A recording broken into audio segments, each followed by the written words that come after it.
Pause. Yes.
Good morning, everyone. Thank you for joining us this morning once again for the Utilizing the Regional Comprehensive Economic Partnership RCEP webinar.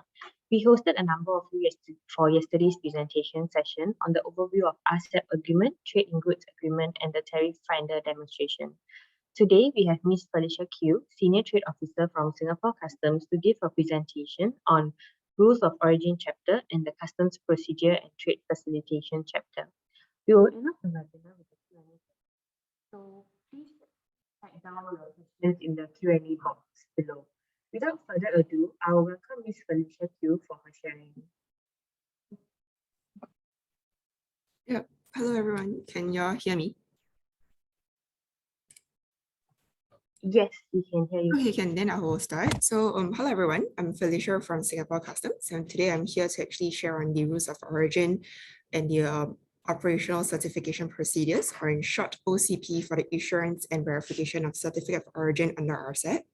I'll also be touching on the customs procedures and trade facilitation, in short, CPTF, in RCEP. So a point to note is that my sharing today will be a little technical and operational, but these are important information to minimize the chances of rejection by customs and importing party due to incomplete or incorrect declaration. Next slide, please. So this is the agenda of my sharing for today. Okay, next slide. So before I touch on the OCP of RCEP, let me briefly go through the key information of RCEP's rules of origin. So RCEP has entered into force on 1st of January 2022, and the preferential tariff benefits for Singapore originating goods can be claimed in the following RCEP country. Do note that preferential benefits for goods originating from the Philippines will not be granted preferential tariff treatment as the agreement has not entered into force. Next slide, please. RCEP offers liberal rules of origin. Unlike ASEAN agreements, there is no general rule. Instead, each product under RCEP follows a product-specific rule. This means that the rules are tailored to that product and takes into consideration its manufacturing process. RCEP also allows originating materials to be accumulated among RCEP countries, which is illustrated in a diagram on the right. Next slide, please. So there's actually three ways in which a good can satisfy RCEP rules of origin. The first one is actually wholly obtained goods. The second is goods produced in an RCEP country exclusively from originating materials from one or more RCEP countries. And the last one are goods produced in an RCEP country using non-originating raw materials from one or more RCEP countries. So for C, this one you have to actually refer to the product-specific rule, and there's actually three origin criterion that you can confer originating status for a product. One is the regional value content criterion. Second one is change in tariff classification, and lastly, chemical reaction rule. Also, businesses should be also aware of the inclusion of tariff differential in RCEP, where for some products, you may need to meet additional requirements, namely DVC 20% of a product should be produced domestically. Next slide, please. So this is actually a summary of the regional value content, and to see what are the calculations. So for RCEP, there's actually built down and built up formula. So for this product itself, it can confer originating. Okay, I'll try to speak slow. So for this product itself, it's actually a biscuit. It's classified under 1905-31. So they have gotten all the raw materials pricing, and using either the built up or built down formula, you will still also receive 53%, which actually meets the PSR of more than 40%. So this product itself can confer originating status under RCEP. Yeah, thanks. So the next origin criterion is change in tariff classification. So we have a change in chapter, change in tariff heading, which is CTH, and change in tariff subheading, which is CTSH, at a 6-digit level. So for the same product, biscuits itself, based on the raw materials, you have to find out what the HS code of the different raw materials. And with the PSR for 1905, it's actually a change in tariff heading. And based on the raw materials HS heading, we can see that the product can confer originating status under RCEP because it has met the change in tariff heading, which is what is required in the product specific rule. Okay, next slide. So the next one is actually chemical rule. This is actually the definition of the chemicals rule itself. I remember that Ivy actually sent me a list of questions from our participants asking us to actually go through more in depth on the chemical rule. Maybe y'all can, I remember last year we actually did a Yeah, we actually did a webinar together with SBF for the chemical industry. So maybe for those who are interested on like for more in-depth information about how to submit your MCS using the chemical rule, maybe you can get the deck of slides from SBF. And from there, you'll be able to have a better understanding on how to confirm originating status under the chemical rule. Okay, next slide, please. Okay, so just now we were mentioning about like a new concept of tariff differential in RCEP. So tariff differential actually arises when the importing party imposes different tariffs on the same good from the different parties. Only 7 RCEP parties imposes tariff differential, namely Indonesia, Philippines, Thailand, China, Japan, and Korea. So this could actually potentially affect the way of how you fill up the country of origin in the proof of origin. So if a good is listed in the party's appendix to Annex 1, you will need to meet an additional requirement, which is 20% of your goods must be produced domestically. So a point to note, which is at the right-hand side of the bottom right-hand of the slide itself, for purpose of calculating domestic value content, only raw materials produced in another party or parties shall be considered regardless of the originating status as non-originating. This would mean that the originating materials itself can only be Singapore originating raw materials if you are calculating DVC. Okay, next slide, please. Okay, so this is actually a slide on the minimal operations and processes. So please remember that for non-originating materials, the processes listed on screen are considered to be minimal operations and will not confer originating status. Okay, next slide. Next slide, please.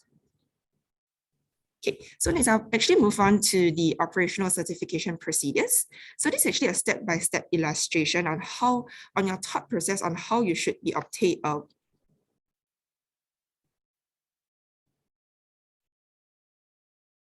Okay, I'll try my best to speak a little slower.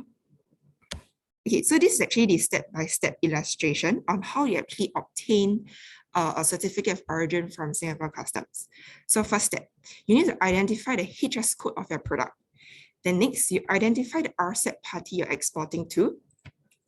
Third, you check the RCEP party's tariff reduction schedule. Then next, you determine the origin criteria of a product to see if it's WO or if it's produced exclusively, or does it or if the products actually produced using non-originating raw materials. After which you check if your product is subjected to tariff differential if you're exporting to the 7 countries who impose TD. And if yes, you determine your country of origin. And lastly, you apply for a CO from Singapore Customs. Next slide, please. So these are the types of proof of origin that's available in RCEP. The first one is actually the certificate of origin issued by Singapore Customs. This is actually similar to all other authorized regime, the different authorized regime of the FTAs. Next one is a declaration of origin by approved exporter. To answer Jaya's question, yes, you will have the materials after the presentation. SBF will actually circulate the slides to everyone. Okay, so I will touch on the declaration of origin by approved exporters.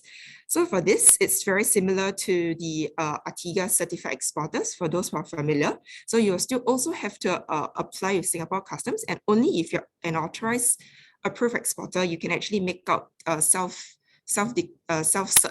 make out the certificate of origin to export your products under RCEP. The last one is actually declaration of origin by exporter or producer. So Singapore will only implement this at a later stage, and this is only implemented by Australia, Japan, and New Zealand on 1st January 2022. Okay, next slide, please. Okay, the process of obtaining a certificate of origin. So this is actually the same as other FTAs with the authorized certificate of origin, like ATIGA, AKFTA. So first, you have to register your manufacturing premise with us. Second, submit the manufacturing cost statement. Third, apply the CO via TradeNet. And lastly, you collect the CO. So you might have a question in mind: if I'm already a registered manufacturer, do I still have to go through step 1? The answer is no, you don't have to. You can actually proceed to submit your MCS, provided that your HS heading is already registered with Singapore Customs. Okay, next slide, please. So now that you have a better understanding of the procedures to obtain a PCO from Customs, let's go through a case study where I'll illustrate how the company should fill out the MCS for a product to confirm originating status under RCEP. Okay, so in this case study itself, we have a Singapore company who wish to export their tomato jam to Japan. So with this, like the first step, what's the HS code of your product? So the HS code is actually 2007.99. Then they have to check their PSR. So the PSR is actually change in tariff, change in HS chapter. The company also checks the Japan's tariff schedule and appendix to Annex 1 and found out that the product is subjected to tariff differential and is also found in appendix to Annex 1. This would mean that the product will need to meet the additional rule of domestic value content 20%. So to calculate DVC of the product, the company utilizes the formula to calculate RVC and confirm that the DVC value is 46%. So you can see from the example itself, the originating materials can only be Singapore originating materials, which is the lemon juice concentrate. So plus the direct labor and overhead plus profit, and you will be able to get 46%. So with this, the company can actually continue to indicate Singapore as the RCEP country of origin on the form RCEP. So this is how DVC actually will affect your, how DVC is actually will affect the RCEP country of origin on your form RCEP. Okay, so next slide. So assuming that a company is already registered with Customs under the HS heading, the company can actually proceed to submit, to prepare and submit the MCS to Singapore Customs. So as the PSR for the HS heading is 2007, it's changed in the HS chapter. The company is to indicate the HS code of all the raw materials from fresh tomato all the way to lemon juice concentrate, which is you can see from the MCS template itself. After which you have to indicate your description of goods, country, destination country. Please note that this is actually a new field for those who are not familiar, a new field introduced in the MCS template itself. The reason being because we will need, this is actually to facilitate Customs in verifying your MCS for RCEP. So for those companies who are submitting MCS for other FTAs, you can actually leave this field blank. As you can see on the template itself, it's only required to be specified for RCEP. Okay, so because this good itself, it's actually found in the appendix to Annex 1 of Japan. So we will actually need additional information from the company, such as the direct labor cost, direct overhead,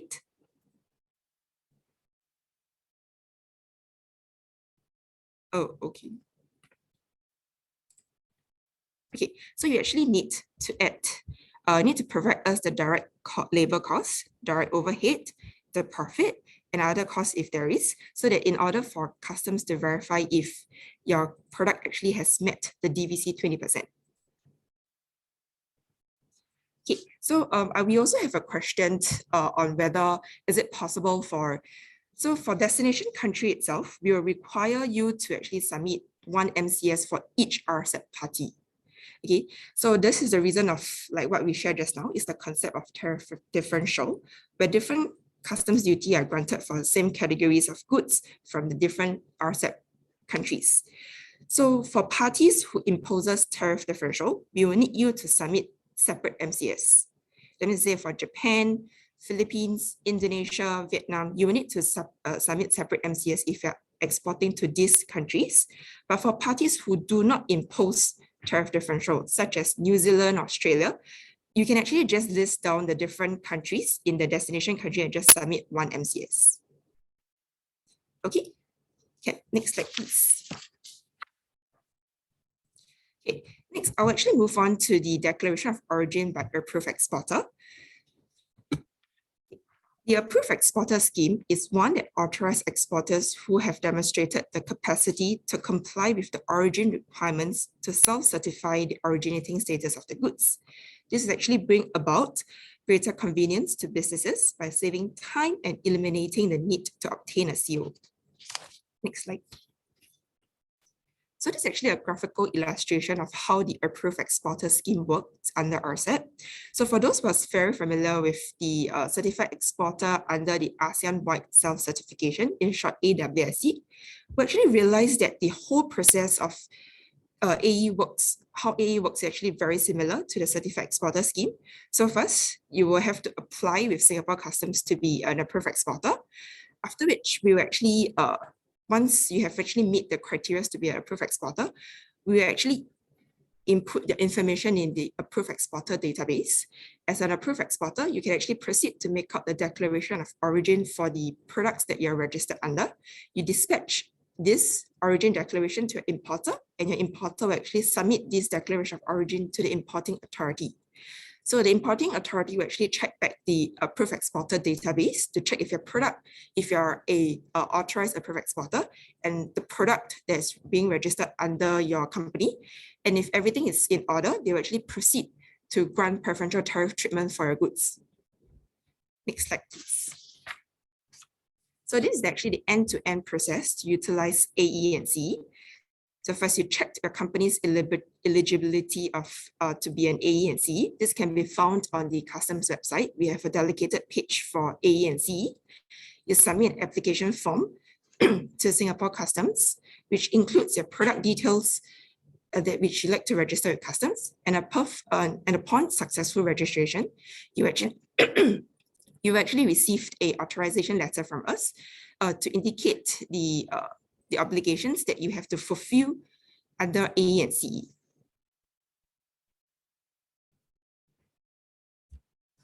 Okay, so an important information to note as a facilitation, company applying to be an approved exporter will also be registered as a certified exporter under Artiga AWSC. So company who wish to register for only either one of the scheme, you may also indicate in the application form. Next slide, please. Okay, next I'll actually cover on the other trade facilitative features. Next slide. Okay, this is actually the list of the other trade facilitative features. For back-to-back proof of origin, I'll be sharing more in details in the next two slides. Next slide, please. Okay.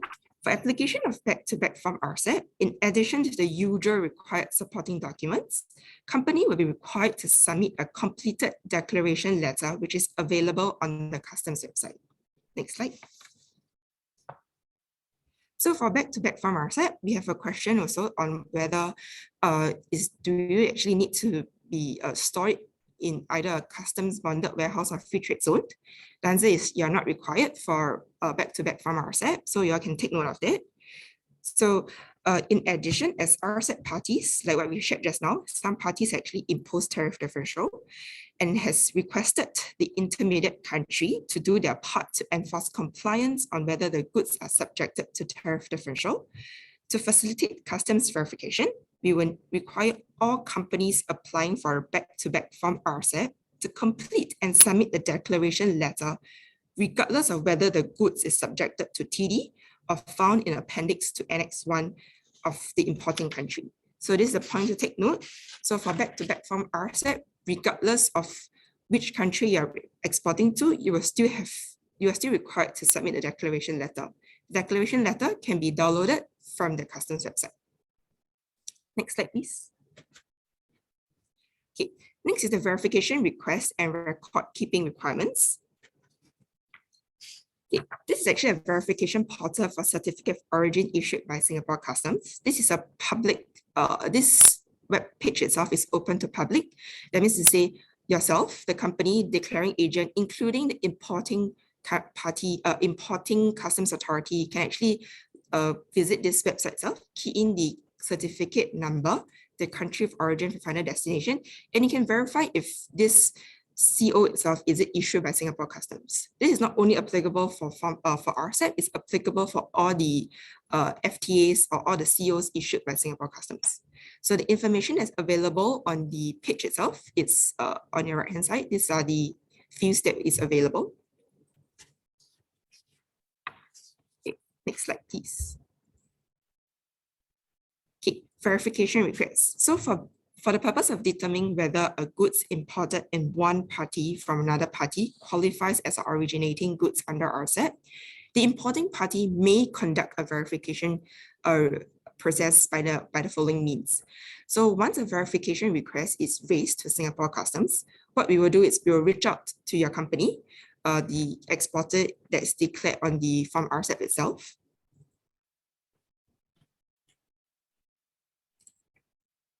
For supporting documents to determine if the goods qualify as originating goods under RCEP before we actually reply to the importing party's verification requests. Okay, next slide, please. Okay, record keeping requirements. So for record keeping requirements under RCEP, exporters and producers are to retain for no more than 3 years from the date of issuance of the proof of origin documents relating to the production and export shipment. For Singapore importers of customs duty paid goods to retain, you are supposed to retain for no less than 5 years. So for other goods, you can actually just keep the documents for no less than 3 years. The records may be maintained in any medium, including digital, electronic, optical, magnetic, or in written form. Okay. So for more information about RCEP, you can actually refer to the following resources. One is the Enterprise Singapore's Tariff Finder tool. This tool itself, I believe SPF might have already gone through on the benefits of what you can use found on the Tariff Finder tool. Then the Handbook on the Rules of Origin for Preferential Certificate of Origin via TradeNet and related administrative matters, which can be found on the Customs website. And lastly, please take some time to read through the circular that we have issued for RCEP for importing for goods imported into Singapore and exporting out of Singapore. And this, you can actually refer to the Customs website to download the circular. The circular number is 14 and 15. Yeah. Okay, so with this, I'll actually move on to the next section, which is the Customs Procedures and Trade Facilitation, in short, CPTF. Next slide. So the CPTF chapters of the FTA is typically a subset of trade in goods. It addresses key principles for simplification, harmonization, standardization, and modernization of trade procedures, with the aim to reduce cross-border trade transaction causes at the interface between business and customs administration, and to expedite the movement, release, and clearance of goods. So customs negotiate the CPTF chapter under the Trade in Goods section, a protocol of these FTAs. In some FTAs, this chapter is also known as the Customs Administration of the Customs Procedures. Negotiation under this chapter focuses on securing preferential advantages for goods exported from Singapore and the participating parties. Customs implements the commitments or provisions in the CPTF chapter and enforce the applicable violation under domestic laws. Example of this are incorrect declaration of falsified documents. Next slide, please. So there are a total of 9 key elements and benefits for the CPTF chapter. They are namely notification and proposed measures, publication of final regulations, advance ruling. Next slide. Release of goods, express shipment, single window / paperless trade and automation. Next slide. Risk management, temporary emission of goods, duty, customs duty and tax. As I know that the slides will actually be shared with the participants, so I will not go through in depth on what constitute each and every element, but instead I will actually proceed to the next slide to show you how CPTF actually benefit you as a trader. So it will actually reduce the burden you experience when you trade across borders. You improve cooperation between customs and other authorities. It will allow you to have a faster access to the following information, such as import, export, transit procedures, the operation of single window, a one-stop interface for all import, export, and transit procedures, the use of customs broker, delegated inquiry points to answer questions regarding importation, exportation, and the transit of goods. While it is difficult to guarantee the outcome of the CPTF negotiation, Customs will always try our best to negotiate for what is best for our traders. So we can always welcome any feedbacks that you have, be it good or bad, so that we can actually facilitate, so they can facilitate customs in our negotiation for the CPTF chapter in subsequent upgrades or new FTAs. Yep, so with this, I've come to the end of my sharing. Hi, Felicia. Thank you so much for sharing. I'm sure it's very helpful for the businesses to know more about the RCEP agreement. So now we'll move on to the Q&A session of the webinar. But before that, we would like to launch the feedback poll on Zoom. So we appreciate your views for this webinar as well.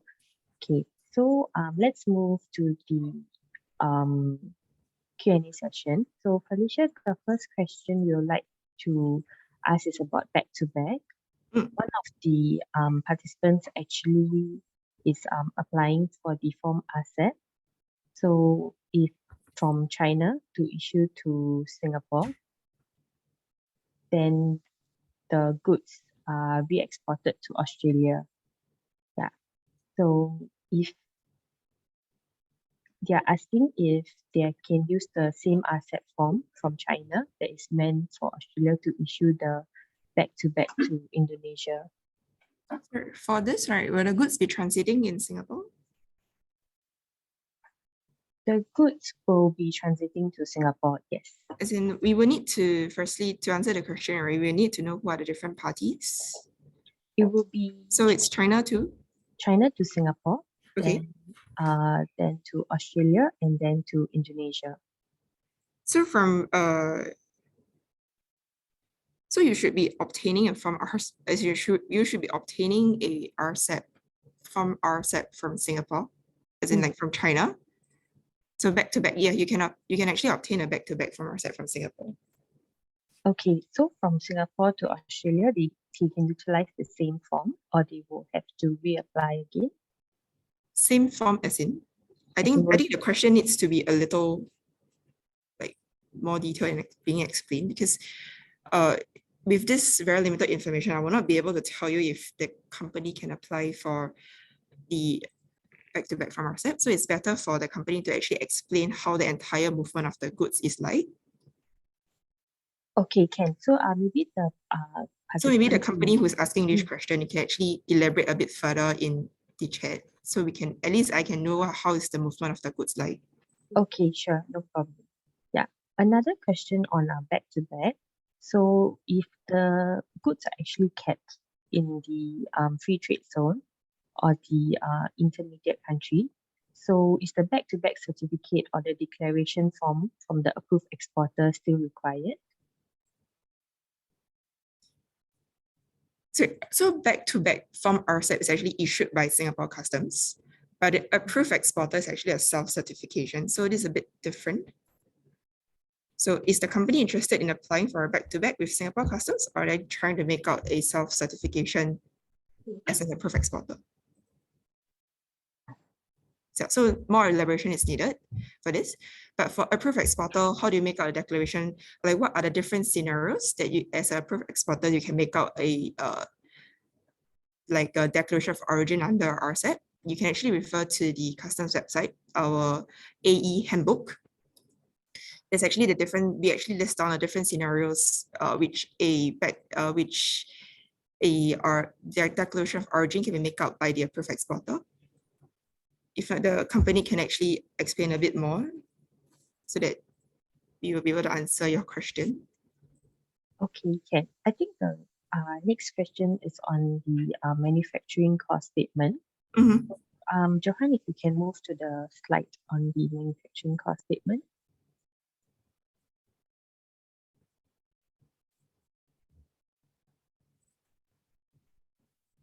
So one of the question was this, both the CTC and the RVC ROO is chosen in this form.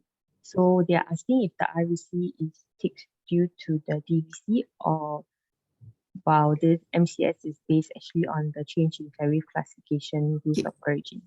Yeah, so to answer the question, so because this PSR itself, it's change in chapter, so the change in tariff classification box has to be ticked. The reason why the regional value content box is ticked is because of the DVC 20%. Okay, can. Another question is also if they are declaring the materials, the raw materials as non-originating, do they need to indicate the value if it's a RVC? Non-originating, that means to say like the PSR itself, it's either RVC 40% or CDH. Is RVC 40%? So do they need to indicate the value of that if it's Yes. non-originating? Yes, you still have to indicate because you're qualifying under the regional value content. So we will need the raw material value of goods for all raw materials. Okay, can. Next question will be on the approved exporter. So is the approved exporter the same as the certified exporter? Similar, but a bit different because certified exporter, you will need to register your signature with Singapore Customs. There's only 10 authorized signatures. That's one. Another one, it's for certified exporters, you will be registered at the HS subheading, whereas approved exporter will be registered at the HS chapter level. Okay, can. Another question about the exporter. So can the exporter directly apply for the CO in the customs portal instead of appointing a forwarder? Okay, the exporter can actually apply for a CO provided that the manufacturer has already submitted the manufacturing cost statement. They can actually pass, the manufacturer can actually pass this verification of cost statement letter to the exporter to apply for a form RCEP or any other authorized any authorized COs with Singapore Customs. Okay. Yeah, this can also be found on the handbook that I actually showed in one of the resources.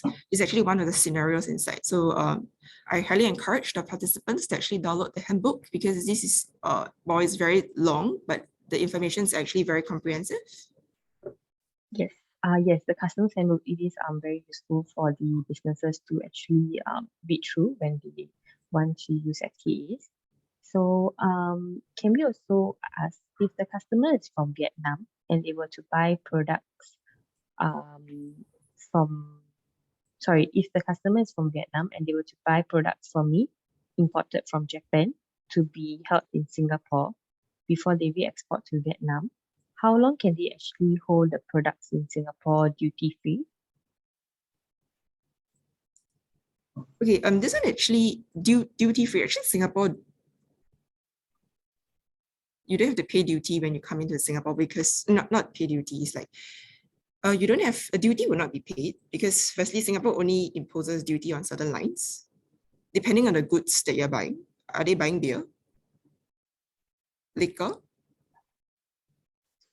Okay, so for this question, right, it's I encourage the person who asked this question to actually drop an email to customs_documentation@customs.gov.sg to ask about the customs requirements on whether how long can you store in the free trade zone, in the bonded warehouse, and what are the permits you need to take up. But if it's relating to certificate of origin or rules of origin, then I will be able to answer. Otherwise, I think it's better for my colleagues in the documentation team to actually further advise the person who asked the question. Yep. Okay, sure. Next question is on the form RCEP. So would the company be able to use it on ASEAN country level instead of declaring it individually by each country level? Okay, I think I answered this question during my presentation just now. I think this question is pertaining to the destination country. Like whether can you, like the other FTAs such as Artiga, we will just issue only one verification of cost statement. We'll just put ASEAN bracket RVC 40%. But as like what I explained just now, due to tariff differential in RCEP, we will actually need the companies to submit separate MCS if the country actually imposes tariff differential. So, like for example, if you're exporting to Japan, Korea, and Indonesia, you actually have to submit three separate MCS. But if you're exporting to Australia, New Zealand, then you can actually just include Australia, New Zealand in a destination country and just submit that one MCS. This is actually really to facilitate customs in verifying if the product actually meets the requirements, such as if there's additional DVC 20%, and if it's subjected to tariff differential. Yep. Okay. I think we have some questions on tariff differential. Would you be able to explain a bit more in detail on the tariff differential? Okay, maybe you're gonna go back to the slides on tariff differential.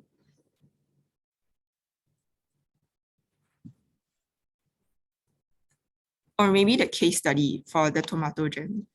Maybe that will be easier.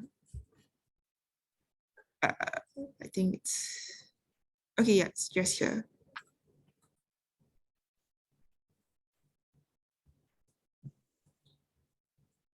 So tariff differential, if for those companies, like how do you fill up your declaration letter for the back-to-back, right? So first thing first, you have to go to the FTA website, you download the different tariff schedule for example, if you're exporting your products to Japan. So Japan actually have a tariff reduction schedule for ASEAN members, for New Zealand, and then for New Zealand, Australia, for China, and for Korea. So how do you know if your products are tariff differential goods? You have to first download all this tariff reduction schedule. After which you have to compare the tariff rate that is actually imposed on the HS code of your product. So by comparing this maybe 6 different tariff schedule, if there is actually a difference in the tariff rate, then your product is subjected to tariff differential. You can actually download the file itself from the FTA website, fta.gov.sg. Yeah, if not, you can actually download from the RCEP website. Yep, so this is how you actually determine whether it's found if your product is a tariff differential good. So next, about the whether if your product is actually subjected to additional requirements, additional domestic value content of 20%. This is where you download another document called the appendix to Annex 1 of the the importing country's schedule. So from there, based on the HS heading, you will be able to know itself if your product needs to meet the additional domestic value content of 20%. This concept, it's very new and it's not easy to understand.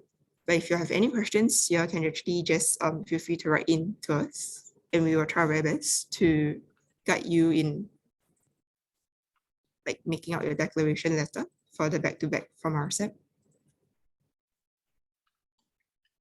Okay, Ken, thank you for the clarification, Felicia. I think we have some clarification from the previous back-to-back question that I asked.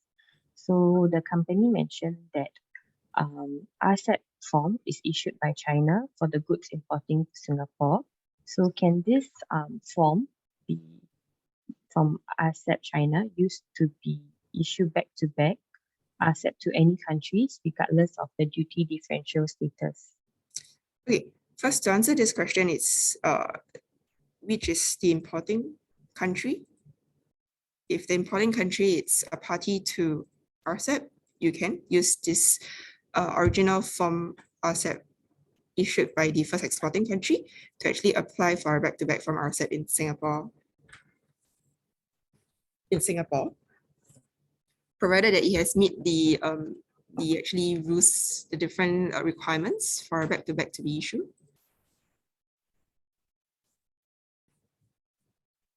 Yeah, did I answer the question? Yeah. So the countries that he actually mentioned is members of the RCEP agreement, so he'll be able to use the back-to-back form in this case. Yeah, you can. So Yeah. for this one, the company will still have to submit declaration letter. Mm. So that we need to determine whether if this product itself, it's actually, if this is a tariff differential good, and if they need to meet the additional domestic value content of 20%. And this can actually, based on the declaration letter itself, we will be able to see. So the template, like what I've shared just now, it can be downloaded from the customs website. So please make sure that you actually do the necessary check, tick the correct options and submit it to us so that we can actually process your back-to-back as soon as possible. Okay, Ken. I think we have a question on the RVC. Okay. So is it correct to use the FOB price based on the price sold to the Singapore company? So this company is actually selling goods to a Singapore company. Yeah. So is it correct for them to use the FOB price sold to the Singapore company since they do not export out of Singapore? Sorry, I didn't catch the question again, sir. So if the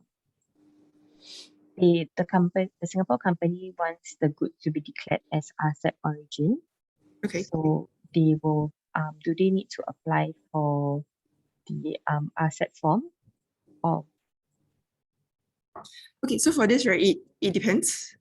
Like, okay, so the tariff differential will only affect the RCEP country of origin. So that's provided that if the goods is a tariff differential good and it's found in appendix to Annex 1.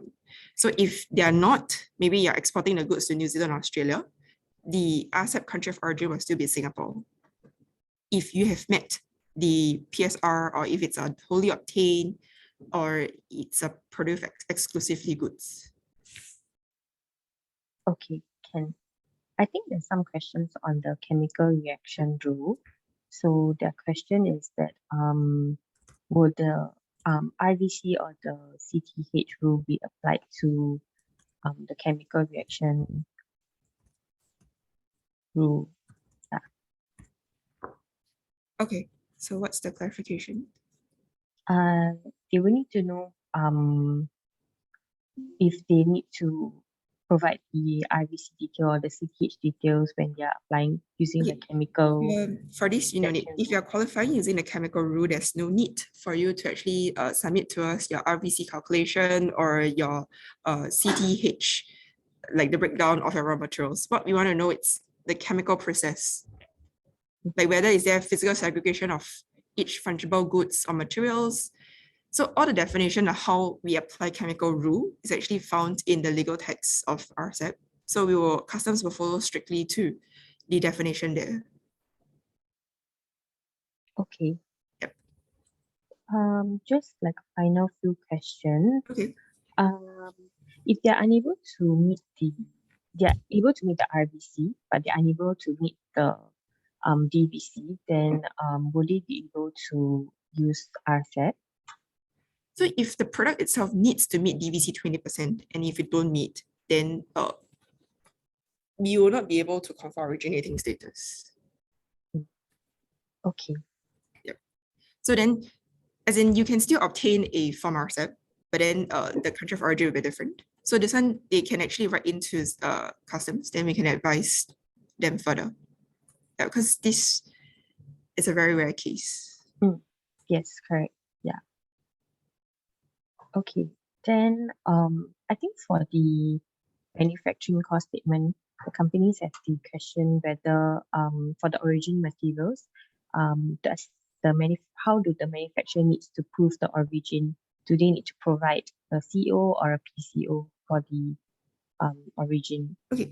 Then it depends on the country of origin of your product. So if your of the raw materials, so if the raw materials originating from, for example, Australia, parties within RCEP, you will need a form RCEP to prove that this is really originating from that RCEP party and invoiced. invoiced if the goods are not consigned to your company. Then for those raw materials that are Singapore originating, you will need a declaration letter from the manufacturer and an invoice to show that you have purchased these raw materials from that manufacturer.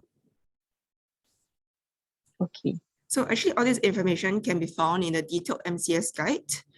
In the MCS template itself, one of the tabs is the detailed MCS guide. So this is actually the instruction on how to fill out a MCS. So I highly encourage all the participants who are submitting MCS to actually read through the detailed MCS guide. Yes, I think, Felicia, that's the end of our questions session. So to the participants, do not worry if your questions are not being able to answer. We have taken down all your questions and get back to you via email. So if you have any questions beyond this webinar, please feel free to email us at fta@fbf.org.sg. Yeah, so I would also like to take a moment to actually thank Felicia and the resources that she provided. I think it's very informative for the businesses to be able to learn more about the RCEP agreement and also how the rules of origin work and how to actually fill in the manufacturing cost statement. So we would like to actually thank everyone for joining us today for this RCEP webinar series yesterday and today. So we actually hope to organize more of these events for businesses to help them and understand on our Singapore FTAs. So thank you for joining us. Thank you, everyone.